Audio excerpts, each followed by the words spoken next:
नमस्कार बंधू आणि बहिणीनो, बेलाचे पान या चॅनलमध्ये आपलं सर्वांचं स्वागत। आता थंडीचा महिना चालू झालेला आहे आणि बरेच लोक ज्यांना संधिवाताचा त्रास आहे, ज्यांना आमवाताचा त्रास आहे, अशा लोकांना भरपूर त्रास जाणवतो।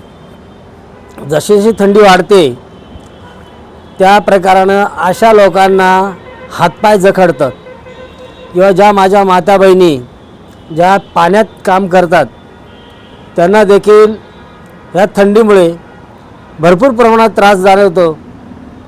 याच्यासाठी आपण आज जे औषध सांगणार आहोत ते आपण जर कधी नियमितपणाने 1 महिनाभर केलं तर ह्या जाचातनं, म्हणजे आमवात असू द्या या संधिवात असू द्या या कुठलाही वात असू द्या। आता वातामध्ये म्हटलं तर 80 प्रकारचे वात असतात। पित्त हे 40 प्रकाराचे आहेत आणि कफ हे 20 प्रकाराचे आहेत। याच्यामध्ये आपल्याला वातामध्ये हे खूप फायदेशीर आहे आणि हा आजमावलेला तोडगा आहे। मी अनेक माझ्या पेशंटना देत असतो आणि त्याचा रिझल्ट खूप छानपैकी आलेला आहे।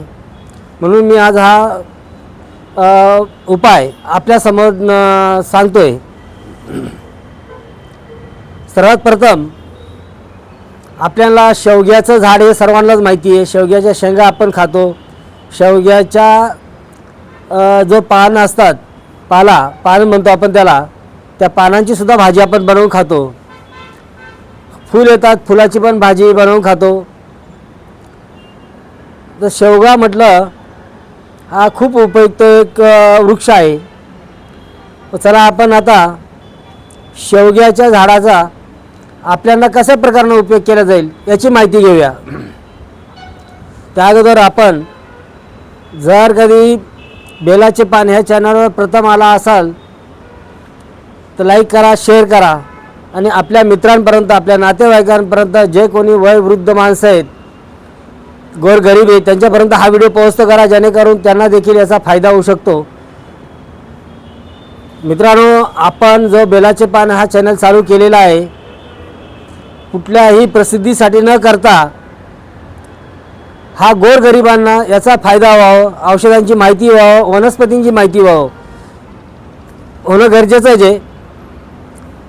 भविष्यात बरेच लोक जे असे आहेत की ज्यांना औषधं माहिती असून त्यांनी सांगितलेले नाही, तर याच्या अगोदर कुठल्याही वैद्याने असे औषधं सांगितले नसेल की ज्याच्याकडून 100% आपल्याला गॅरंटी आराम पडतो। आज मी आपल्याला जे औषध सांगणार आहोत ते आपण करा आणि आपण कुठल्या जिल्ह्यातनं, कुठल्या तालुक्यातनं, कुठल्या गावातनं हा व्हिडिओ बघतोय तेवढं मला कमेंट करून सांगा आणि आपल्याला किती प्रमाणात आराम पडतो तो देखील मला कळवा। आता शेवग्याच्या झाडाचा उपयोग कसा करायचा? शेवग्याचं जे झाड असतं त्याची मूळ काढून आणायची आपल्याला। मूळ काढून आणल्यानंतर त्याच्यावरची आतला मोक काढून घ्यायचा, म्हणजे ठेचून घ्यायचा आणि आतली जी काडी असते, मोक त्याला म्हणतो, ती काडी बाजूला काढायची आणि ती वरची जी साल असते ती साल 100 ग्रॅम आपल्याला घ्यायची आणि अर्धा लिटर पाण्यामध्ये तिला आपण टाकायची। 2 ते 3 तास ती तसेच भिजत ठेवायची। भिजल्यानंतर तिला व्यवस्थित कुचकरून घ्यायची आणि कुचकरून तिला पुन्हा पाण्यात आपण उकळायला ठेवायची। ज्यावेळेस त्याचा काळा अष्टमांश काढा तयार होईल आपल्याला, उकळून अर्धा लिटरचं पाण्याचं 1/3 पाणी म्हणजे पाव लिटर, म्हणजे पाव भाग राहील अशा हिशोबाने ठेवायचं। त्याच्यामध्ये ओवा 4 रती टाकायचा आहे। व्यवस्थित लक्ष देऊन ऐका, ओवा 4 रती टाकायचा आहे। सुंठ पावडर 4 रती टाकायची आहे आणि अस्सल हिंग, जे चांगल्या क्वालिटीचा हिंग आहे तो 1 रती टाकायचा आहे। तो टाकून तसंच ठेवायचं आहे। पाणी थंड झाल्यानंतर पुन्हा आपल्याला ते जे आपण काढा बनवलेला अष्टमांश तो पूर्णपणे पूर्ण कुचकरून घ्यायचा, म्हणजे असा पूर्ण मसळून घ्यायचा आहे, तो गाळून घ्यायचा आहे।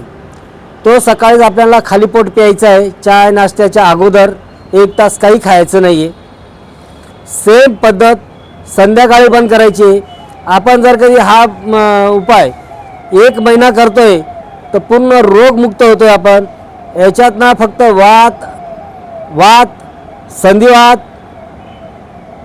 त्याच्यानंतर लकवासुद्धा याच्यानं पूर्णपणे बरा होतो. लकवेच्या पेशंटला देखील हा मी प्रयोग केलेला आहे. लकवेचे पेशंट देखील क्लिअर होतात याच्याने. लकवा असू द्या या काय तोंड वाकडं, जर कधी लकवेच्या याच्यामध्ये जर तोंड वाकडं झालं असेल तर तो सुद्धा 1 महिन्यात तुमचा रिकवर होतो. अर्धांग झालेला असेल तो सुद्धा 1 महिन्यात रिकवर होतो.